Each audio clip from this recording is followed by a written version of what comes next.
All right, everyone, this is Isaac with True North MOV. Today we're going to go ahead and show you how to make copies of tabs within Google Sheets using our fruit and vegetable data.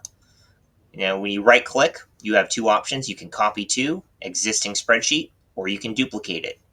Both options will let you put one in the same tab. I like the duplicate function as it's a little bit easier.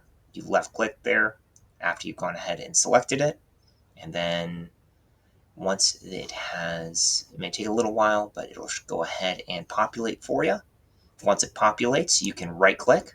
You can choose to delete it if you need to delete it. You can rename it if you want to rename it. Color code it if you need to color code it. Or you can copy to a new spreadsheet.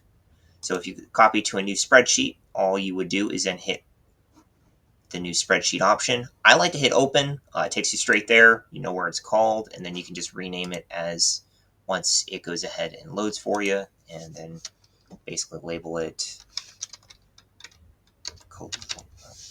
Then just go up here to the top right hand corner, the left hand corner, I'm sorry, caloric impact copy, and then you can just unclick somewhere else in the document, go back to your Google Drive, refresh it, and voila, caloric impact copy data has been transferred over. And that is a quick tutorial on going through and copying between tabs in Google Sheets.